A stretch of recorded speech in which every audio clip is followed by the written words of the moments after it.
Why is Ireland so rich? I mean, on paper, it's not like that prosperity is reflected in the everyday lives of its people, because despite being one of Europe's wealthiest countries, many Irish citizens don't feel particularly wealthy. Housing costs are some of the worst in Europe, and for those who can't afford a home, renting isn't much better.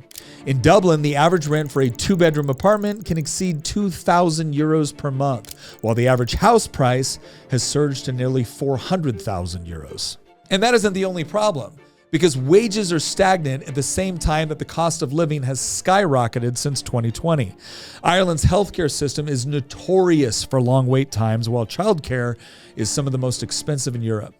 Lots of people might blame the presence of tech giants that have set up shop in Ireland, companies like Apple, Google, and Facebook. And as the thought process goes, these companies use Ireland as a tax haven and give back very little to the country in return.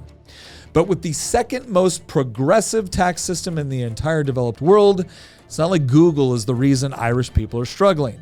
Instead, there's actually a far darker reason for the disconnect between Ireland's apparent wealth and the everyday struggles of its people. And it has to do with the way the government is spending its money. In 2015, Ireland's budget stood at just over 50 billion euros. Today, it's over 96 billion. And what is there to show for this massive growth in the size of government? Well, a host of new non-government organizations that feed off Irish taxpayers. These quasi-NGOs or Quangos ostensibly exist to promote things like tourism, business, and even the country's cuisine. But in reality, many of them exist to simply, perpetuate their own existence. Take the Quango responsible for promoting Irish food. Do they really need 57 million euros a year to promote cuisine? Don't famous Irish brands already do that themselves?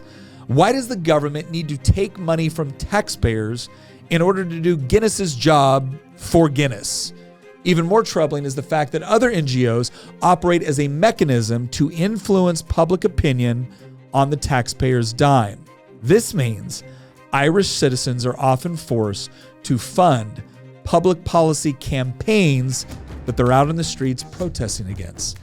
And this brings us to the heart of the problem. Because there is no force in the Irish government that seems to be concerned about the wasting of taxpayer money. Virtually every major party in the Irish parliament is on the left. And they are much more concerned with criminalizing speech than finding ways to reduce the cost of living, housing, childcare, and healthcare for the people they claim to represent. And this is a huge reason why independent candidates are surging in the polls ahead of the country's 2025 elections. What has happened in Ireland is a classic case of what the economist and political philosopher Frederick Bastiat once warned about. He once stated that when plunder becomes a way of life for a group of men in a society, over the course of time, they create for themselves a legal system that authorizes it and a moral code that glorifies it. The fact is, Ireland has all the economic strengths to become one of the richest countries in Europe, not just on paper, but in real life. And they probably will be, just as soon as the current crop of politicians are replaced with ones that realize that the strength of the economy is found in free people working in voluntary cooperation with one another, not cronyist organizations living off the sweat of taxpayers. Do you have a why you would like us to answer? Go into the link in the description and pose your question, and maybe the next Why Minutes will be dedicated to you.